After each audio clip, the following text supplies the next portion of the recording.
Assalamualaikum warahmatullahi wabarakatuh.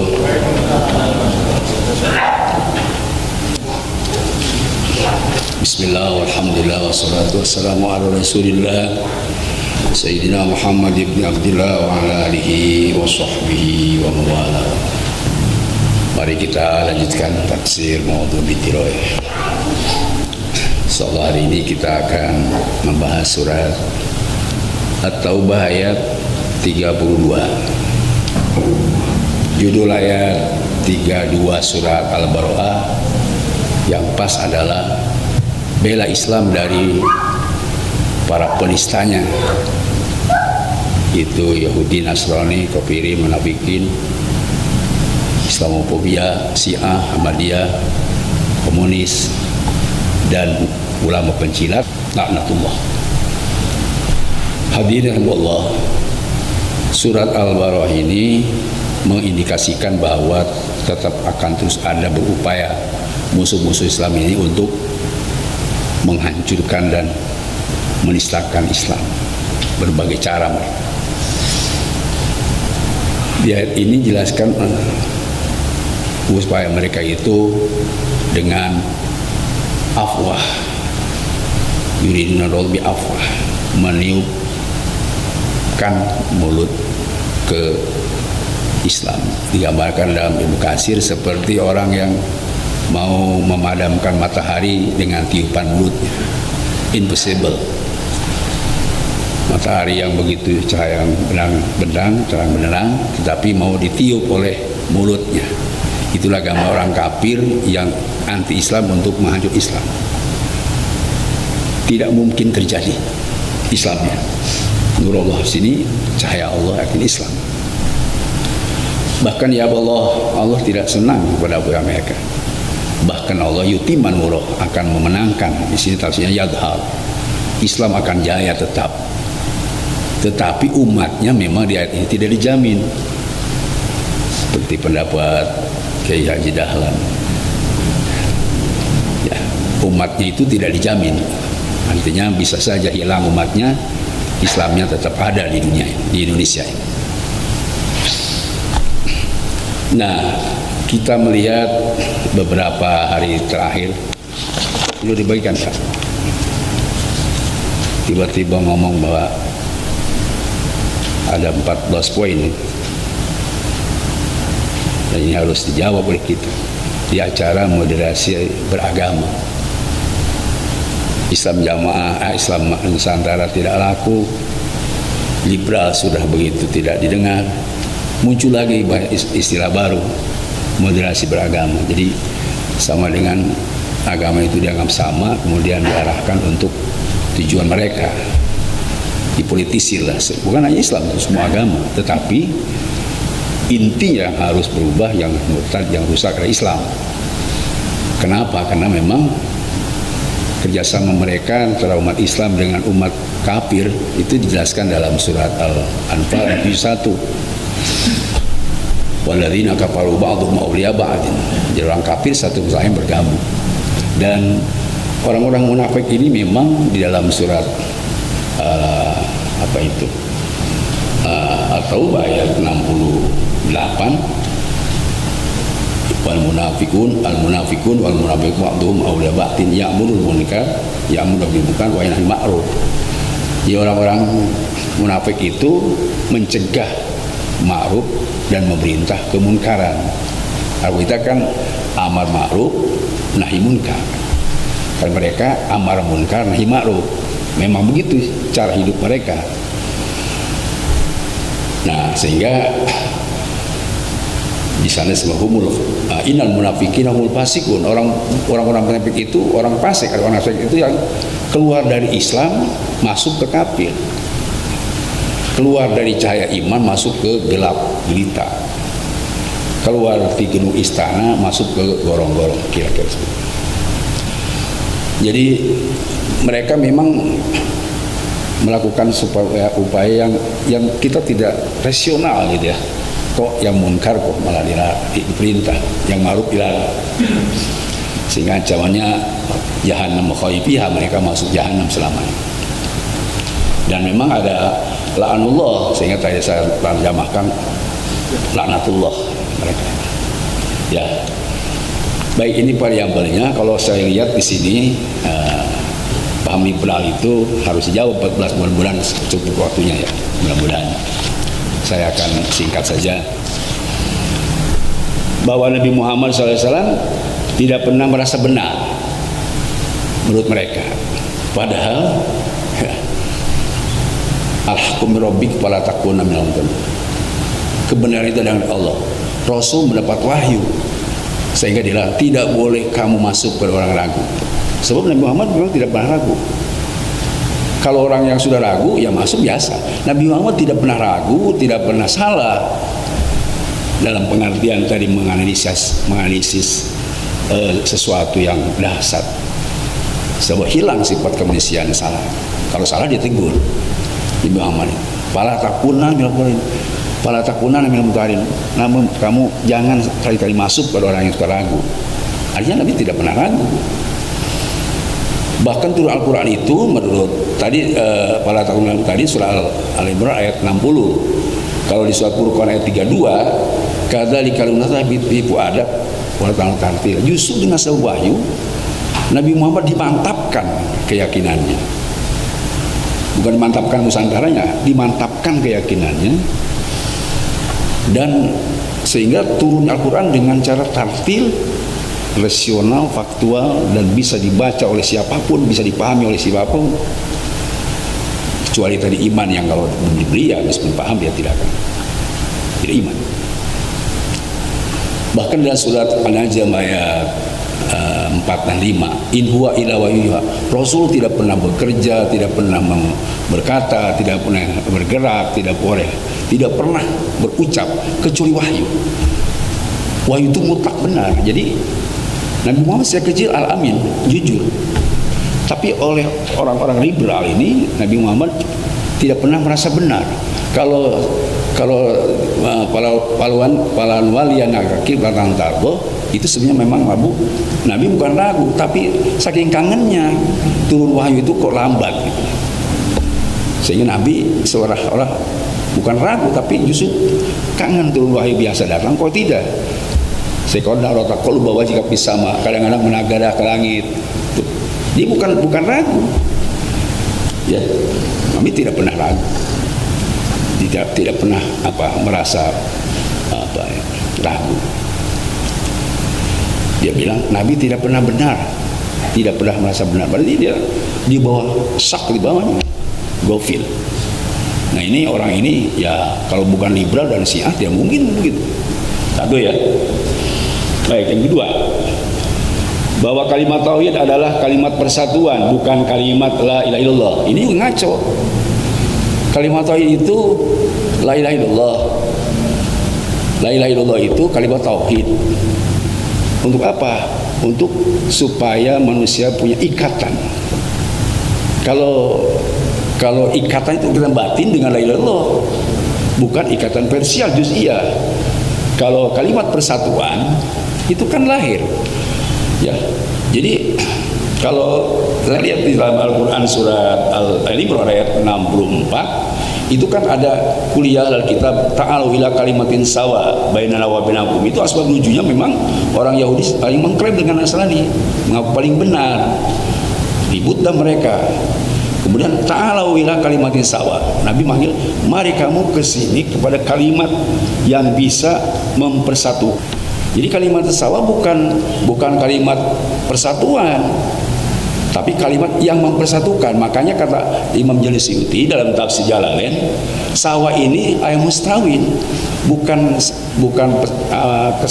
kesatuan, tadi yang mempersatukan. Sehingga mereka memang mungkin Islam liberal itu dari ini kalimat sawa, kalimat tauhid ijtimai, tauhid masyarakat, tauhid sosial. Tauhid bukan sosial ideologi, ideal, bukan sosiologi. Tidak ada saya cari dan kita tidak pernah menemukan tauhid sosiologi, tauhid sosial, tidak. Tauhid itu tauhid rububiyah, tauhid ilahiyah, tauhid asma wa sifat, itu ada. Tauhid untuk tadi meyakinkan ada roh, tauhid untuk kita mengetahui tentang sifat-sifat uluhiyah, ideologi, dan tauhid asma wa sifat untuk bawa nama-nama Allah dan sifat Allah ada. Kalau tauhid ijtimaiyah nggak ada kecuali liberal. Jadi mereka mengatakan kalimat yang sama, artinya Islam semua, Yahudi, Nasrani sama, itu salah. Kalau tafsir tidak pakai alat ya keliru. Jadi ya. Makanya di ayat itu jelaskan bahwa kalimat yang sah itu apa? Allah na'budu illallah wa la nusyrika bih. Tauhid kepada Allah, tidak boleh musyrik. Itu kalimat yang salah. Ya. La yattakhidhu ba'duna ba'dun arbaban min dunillah, tidak boleh ada lain selain Allah. Maka fa in tawallaw faqulu syahadu bila muslimun. Kalau kamu dan mereka berpaling, kita harus mengatakan kita itu muslim. Artinya orang yang menyatakan la ilaha illallah itu muslim. Kalau tidak mengatakan la ilaha illallah bukan muslim. Jadi kalimat tauhid adalah kalimat yang bisa membedakan antara muslim dan non muslim. Kalau mukmin ya kafir. Tapi akhirnya kena ada surat Al-Imran, muslim itu perlawanannya kafir. Sebelah ilaha illallah Muhammad Rasulullah sebagai lafaz muslim atau sebagai kalimatul muslim di surat Al-Imran tadi ayat 64. Tapi isinya la ilaha illallah, kalimat tauhid ya. Baik, ini yang pertama ya. Kita satu-satu dulu. Saya lihat di tafsir Sawi, kalimat sawa ini ya kalimat tauhid tafsirnya, sehingga fa in tawalau di ayat 65, fa in tawalau fa in a'radu an tauhid, kalau mereka berpaling dari tauhid, faqul syahadu bi anna muslimun, kita adalah muslim. Jadi kalimat tauhid itu karena ditafsirkan oleh ayat 64 kalimat sawa itu oleh Imam Sawi Al-Maliki ya itu. Itu baik yang kedua. Kemudian yang ketiga, bahwa kalimat la ilaha illallah jadi kunci masuk surga, tidak mau masuk akal, irasional aja.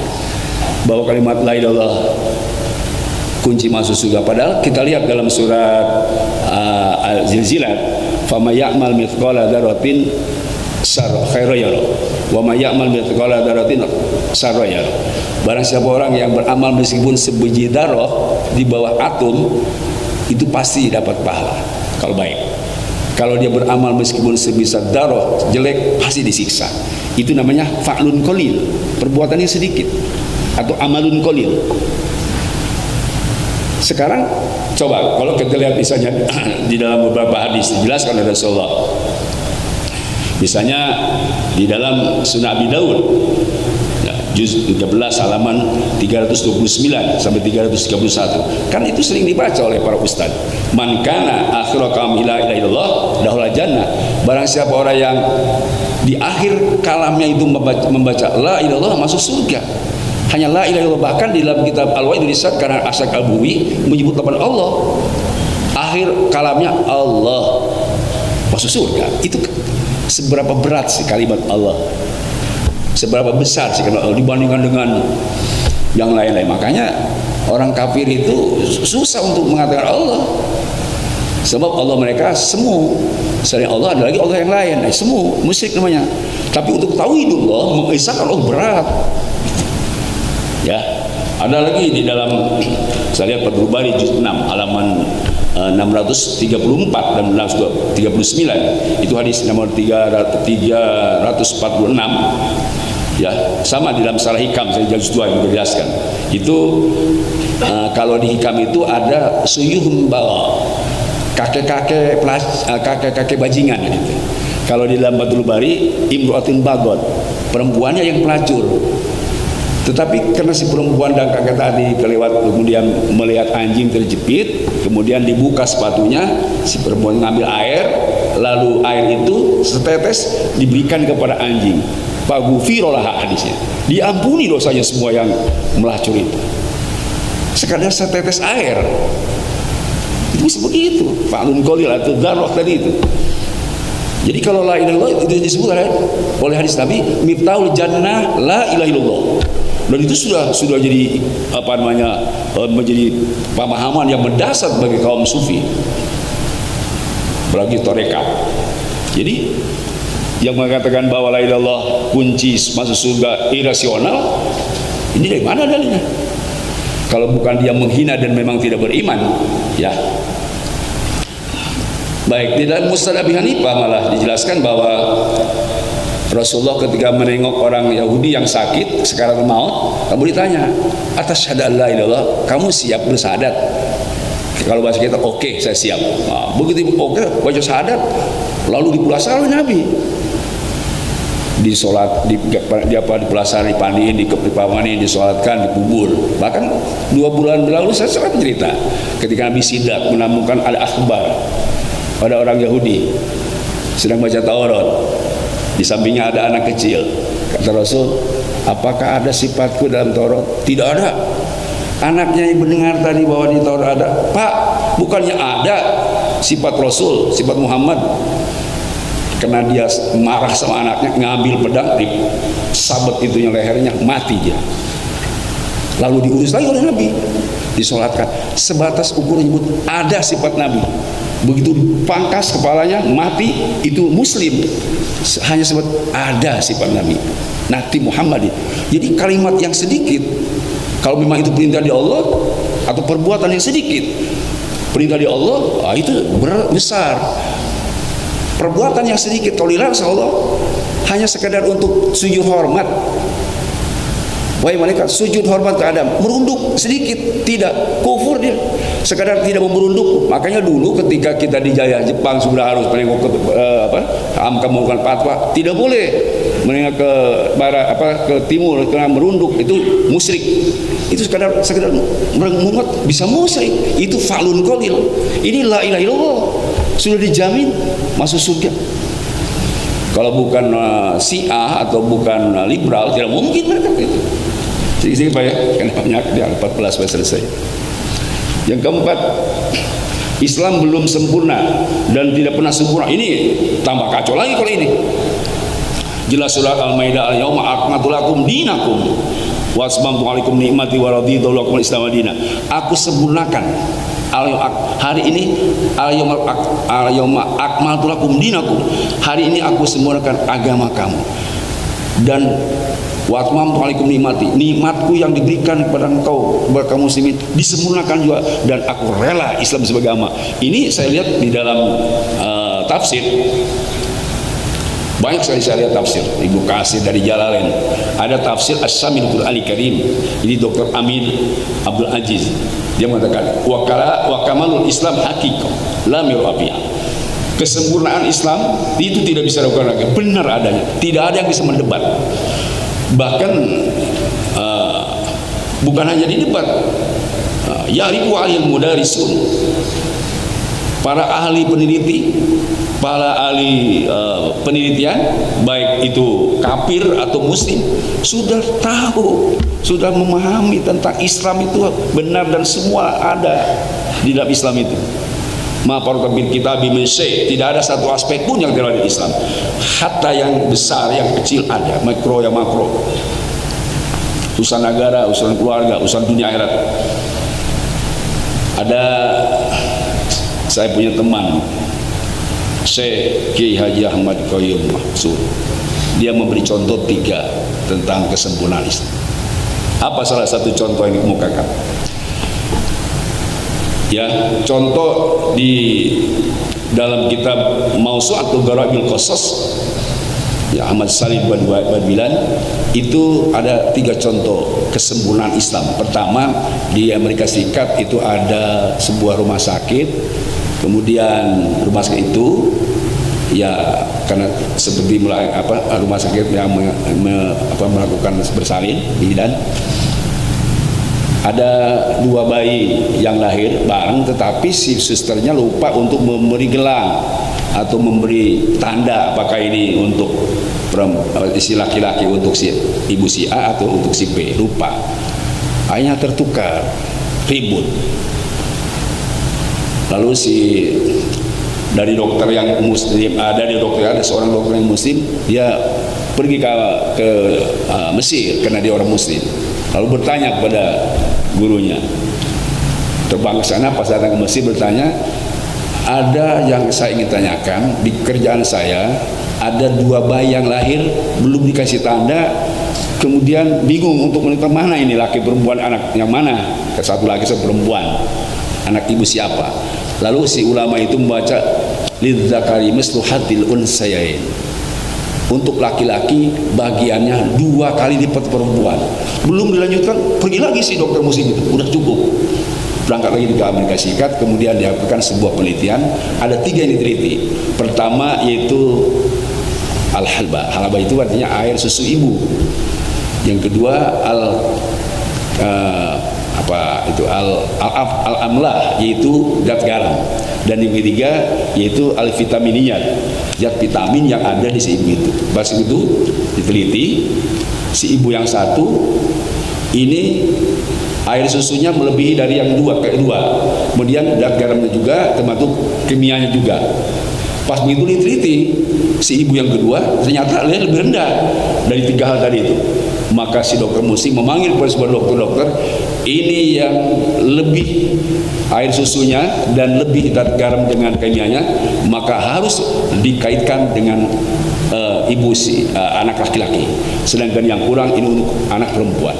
Terjengang semua dokter dengan jawaban lidzakari mislu hadil unsayain, dan semua dokter masuk Islam, baca syahadat. Itu kesempurnaan Islam sudah sejauh itu, para atibah sudah paham itu. Ibu Sina, Ibu Rus. Jadi tidak hanya masalah yang besar, yang kecil sekalipun ada. Yang kedua masih Amerika Serikat, yaitu ada seorang direktur sebuah perusahaan, dia sukses, tetapi kesuksesan itu, harta kekayaan banyak, tidak pernah dirinya tenang, tidak punya senyum. Sementara dia punya karyawan dari India tapi muslim, gajinya mungkin kalau kita di bawah UMR, tapi selalu senyum, selalu tertawa, selalu senang. Lalu ditanya oleh majikannya itu, Anda selalu tenang, selalu senyum, Anda apa sesungguhnya? Anda itu seperti apa? Oh, saya sebagai muslim, jadi karyawan ini saya diajari oleh guru saya, itu ada sebuah hadis, al muslimu idza asabatus sarra sakara. Muslim itu kalau mendapat kesenangan, keuntungan, keberagahan, dia syukur. Padahal inkan khilaf, itu baik bagi muslim yang syukur. Tapi wa in asabatu doro, apabila ditimpa dengan miskin, gaji kecil, sabaro, saya sabar. Itu enggak baik. Hanya itu yang saya pakai. Oh begitu. Kaget dia melihat itu. Yang dibawa, ternyata yang membuat kesenangan bukan materi, tapi yang kesenangan seorang itu terletak pada hati, kontak kepada yang memberi materi. Lalu dibaca syahadat, dia muslim juga. Kalau yang ketiga, ada seorang yang karyawan tapi di Jawa Timur, dia melihat karyawan yang non muslim itu kalau duhur kok orang banyak cuci muka, cuci tangan. Kaget deh, kenapa batal cuci muka, cuci tangan, cuci kaki, ngusap kepala. Lalu ditanya kepada karyawan, kenapa kamu bisa begitu? Oh, saya nggak bisa apa-apa. Kalau begitu harus datang ke guru saya. Datanglah ke Hasyim Asy'ari. Begitu datang ke Hasyim Asy'ari,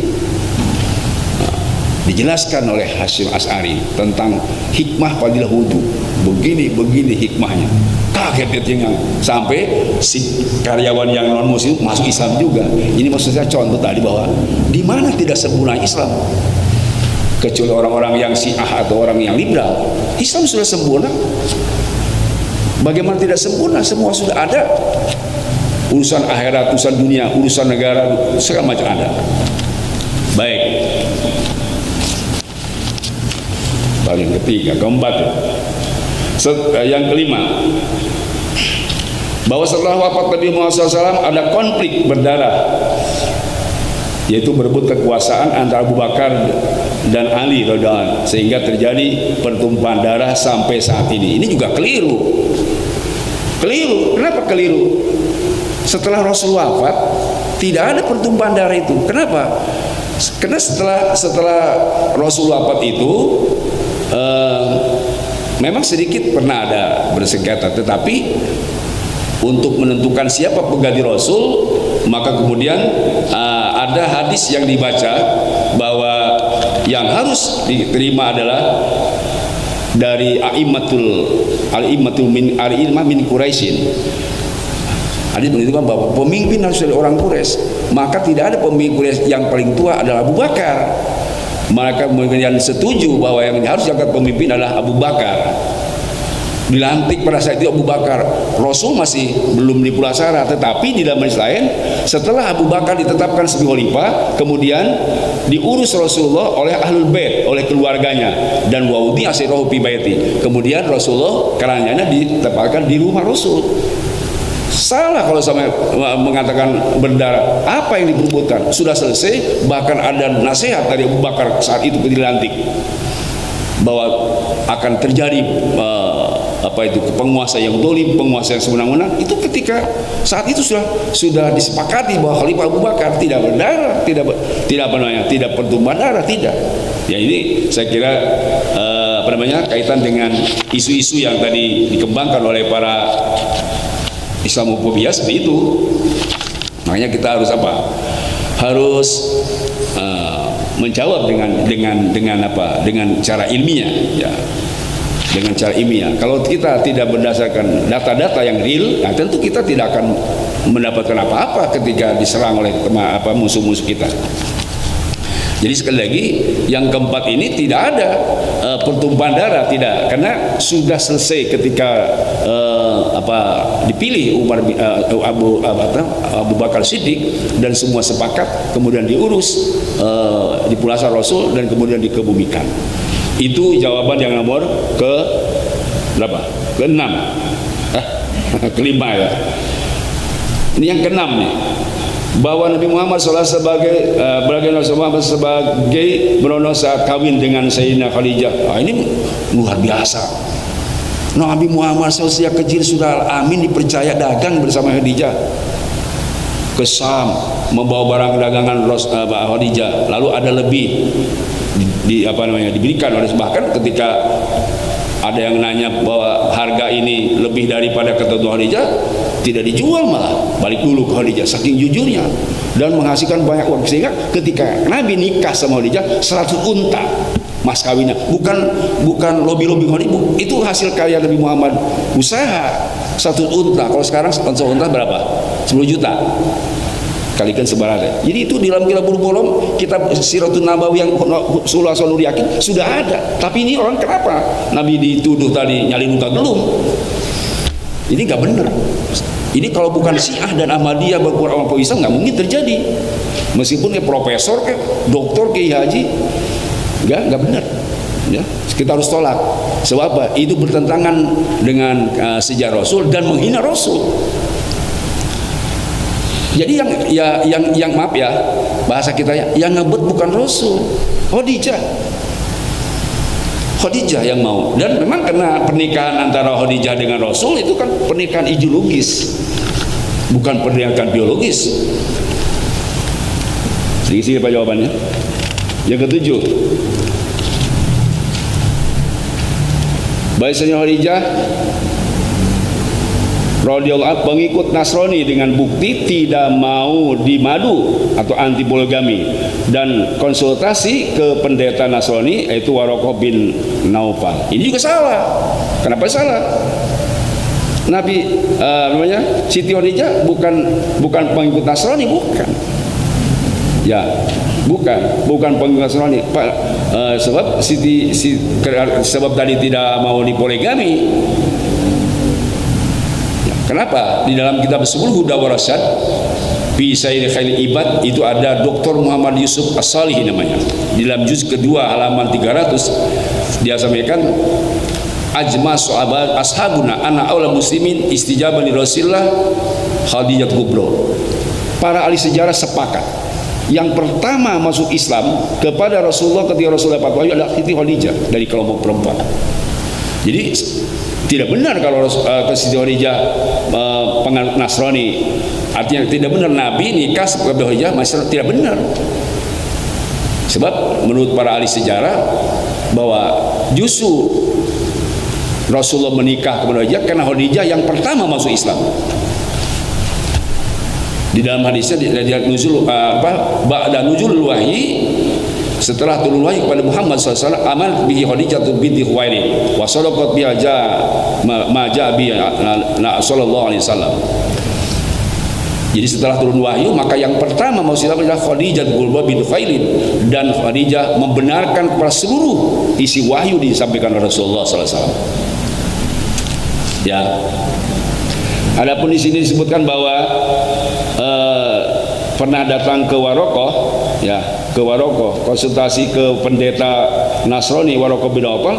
Ini bukan konsultasi masalah isi wahyu, tetapi Khadijah datang kepada Rasul setelah mendapat wahyu, kemudian zamiluni selimuti aku sebelah aku. Khadijah kaget dan kemudian dibawa ke Warokoh bin Nawfal. Ini konsultasi masalah yang datang. Siapa ini yang datang ini? Jadi kaget. Rasul kaget, Khadijah juga kaget. Siapa ini datang ini? Bukan isi wahyu, bukan. Maka kemudian dijawab oleh Warokoh, hada namus. Tuhan disesok ya itu. Itu Jibril. Sayukadzim ka umuka. Kaummu akan mendustakan kau dan akan mengusir kau, bahkan akan membunuh kau. Rasul bersaran dengan Khadijah, apakah betul kaumku mendustakan aku? Naam, iya kata Warokoh. Tapi ada kelanjutannya. In agraktul hayat atul hay, aku menemukan kaumku mendustakan kau dan aku masih hidup panjang, maka aku nasron kawiyan, aku akan menolong sekuat tenaga. Itu Warokoh.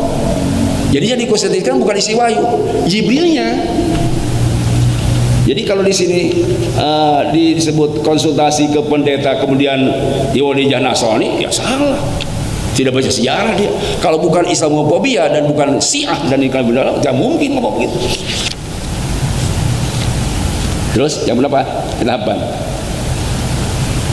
Bahwa Sayyidina Umar adalah seperti Hitler atau Nazinya Jerman yang mengusir habis kaum Yahudi. Ini yang 8 ini apa-apa nih? Nah, Sayyidina Amin sebut Hitler, Sayyidina Umar sebut Hitler. Sayyidina Umar itu ikut jejak Abu Bakar, Abu Bakar jejak Kangjeng Rasulullah. Yahudi itu kan dibuat perjanjian. Siapa yang mau ikut ke negaraku, dibuat perjanjian semua, termasuk Yahudi. Kan saya bilang kemarin, ada Sahifatul Madinah, ada konstitusi Madinah disebut undang-undang negara Islam, 47 pasal, yang 24 pasal menjelaskan internalitas umat Islam, Ansor dan Muhajirin. 23 pasal menjelaskan bilateral dan hubungan luar agama, termasuk perjanjian-perjanjian Yahudi. Ada perjanjian Yahudi. Jadi ketika zaman Sayyidina Umar, zaman Abu Bakar, zaman Rasul sama. Yang bisa masuk ke negara Islam, yang syarat paling berat adalah ala yakul riba. Tidak boleh makan riba. Itu. Kalau yang makan riba, ya itu keluar demi hukum. Karena perjuangan begitu. Zaman Abu Bakar juga. Demikian zaman Umar bin Khattab. Jadi mereka yang keluar dari Umar bin Khattab itu kena makan riba, sama ketika Abu Bakar Siddiq juga makan riba. Bahkan kalau di zaman Umar bin Khattab itu ada lebihnya. Umar bin Khattab membuat sebuah lapangan kerja bertani, yaitu mereka ikut menanam, cocok tanam tanah di Madinah, lalu mudoroba bagi hasil, lalu dibuat perjanjian. Kalau yang namanya bagi hasil kan ada haul, ada limit waktu, berapa bulan, berapa tahun. Oke, kamu di sini Madinah bercocok tanam, lalu jangan makan riba, dan dibuat perjanjiannya mudoroba, lalu berapa lama. Ketika sudah mereka selesai waktunya, pulang. Jadi tidak diusir, bahkan ya amin. Mereka keluarnya dengan cara aman damai. Boro-boro diperangi, boro-boro dibantai. Pulang itu ya kena habis waktunya. Tapi ini lagi-lagi ini orang yang salah ini, pahamnya ini, yang 8 ini. Dia profesor tadi ngomongnya begini, nggak benar ini, ya. Jadi kita harus tegas menjawab persoalan-persoalan yang sudah terjadi di negara kita, yang memang sejarahnya memang tidak begitu, tidak pembantai. Memang Umar bin Khattab gagah perkasa, tapi sebelum masuk Islam lunak semua, nangis tiap hari karena ingat waktu dia nyembah berhala, makan patung. Karena patungnya dari roti, kalau lapar dimakan oleh Umar bin Khattab. Sering nangis, sering tertawa dia kalau makan patung. Sering nangis karena punya anak satu dibantai waktu usia 9 tahun. Ini berubah Umar bin Khattab. Tapi kenapa oleh orang ini disebut tapi seperti Hitler dan Nazinya Jerman? Gak benar. Ya, Bapak SPPI Umar bin Khattab, Bapak peletak dasar Islam, hukum-hukum Islam di reformasi sebuah Umar bin Khattab. Mulai ijtihad dari Umar bin Khattab, termasuk sholat tarawih 2 rakaat itu zaman Umar bin Khattab. Dulu mah tidak ada sholat tarawih 2 rakaat misalnya. Jadi yang ke-8 ini nggak benar ya. Ke-9 apa? Bahwa Muhammad SAW tidak membawa agama baru, tapi membawa sikte baru dari agama Nasrani. Ini juga, masya Allah ini. Ya, saya sebenarnya membuat jawaban-jawaban ini sudah lengkap. Ya, nanti insya Allah saya berikanlah kalau ada waktu kena septik. Jadi yang nomor 8 ini tidak benar Nabi Muhammad itu sikte dari agama, membawa agama baru, tidak. Membawa sikte baru yaitu dari agama Nasrani, tidak. Sebab jelas kok ketika turun wahyu itu Iqra bismi rabbik di gua Jabal Nur, datanglah Jibril, Iqra baca Muhammad, ma'ana biqori, Iqra baca, ma'ana biqori, Iqra baca, ma'ana biqori. Kemudian 3 kali Iqra bismi rabbikal ladzi khalaq, sampai 5 ayat bisa Rasulullah baca karena mereka sudah beri petunjuk. Artinya itulah dasar pertama, bukan dari Nasrani, bukan, itu dari wahyu ya. Kemudian yang 10, bahwa agama memang berbeda, tidak sama, tetapi agama mana yang masuk surga itu urusan Allah. Itu urusan Allah. Jadi tidak boleh ada orang yang mengklaim masuk surga. Kata siapa? Kita memang mengklaim masuk surga. Justru yang mengklaim masuk surga Yahudi Nasrani. Wa qalatil yahudu.